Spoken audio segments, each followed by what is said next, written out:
उसकी दुल्हन उसकी अपनी पसंद से थी और दोनों अपने अरूसी लिबास में बहुत प्यारे नजर आ रहे थे।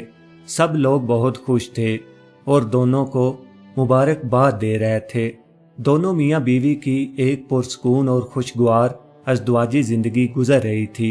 एक दिन सुबह नाश्ते की टेबल पर बीवी ने मैगजीन में कोई आर्टिकल पढ़ा तो अपने शौहर को सुनाया कि मियाँ बीवी की जिंदगी मजीद निखर सकती है अगर वो खुलकर एक दूसरे को अपनी वो आदतें बता दें जिनसे वो एक दूसरे से खफा होते हैं।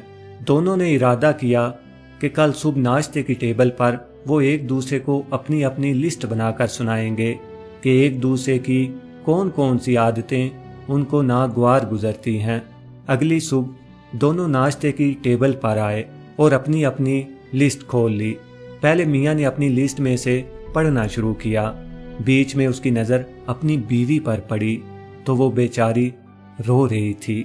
उसको कुछ समझ नहीं आया कि इसे क्या हुआ है। उसने उससे पूछा कि अगर तुम्हें बुरा लग रहा है तो मैं रुक जाता हूँ। वो बोली, नहीं, प्लीज़ आप आगे बताएं। उसने अपनी सारी लिस्ट सुना डाली। फिर बीवी की बारी आई। उसने अपना कागज़ अपने खावंद को थमा दिया। उसने देखा तो उसका कागज़ बिल्कुल कोरा था। उसकी आंखों से भी आंसू जारी हो गए। उसकी बीवी बोली कि आप जो भी हैं, जैसे भी हैं, बिल्कुल ऐसे ही मुझे पसंद हैं और मैं आप में कुछ भी तब्दील नहीं करना चाहती। आपकी कोई भी आदत मुझे बुरी नहीं लगती। आप जिस हाल में भी रखेंगे मैं बाखुशी रह लूँगी। शौहर का दिल भी पिघल गया। वो बहुत पशेमां हुआ।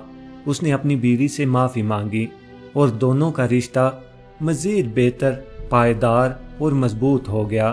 किसी भी रिश्ते को मजबूत बनाने के लिए ज़रूरी है कि हम दूसरे इंसान की खूबियों पर तवज्जो दें, ना कि उसकी ऐब जोई करें। कभी किसी में भी बुराई तलाश करने से बेहतर है कि उसकी अच्छाइयाँ देखें। मोहब्बत एक ऐसा बेलौस जज्बा है कि हम किसी की तमाम तर कमज़ोरियों के बावजूद उससे इश्क करते हैं। दर हकीकत किसी की कमज़ोरियों से प्यार करना और उसको सहारा देना ही असल मोहब्बत है।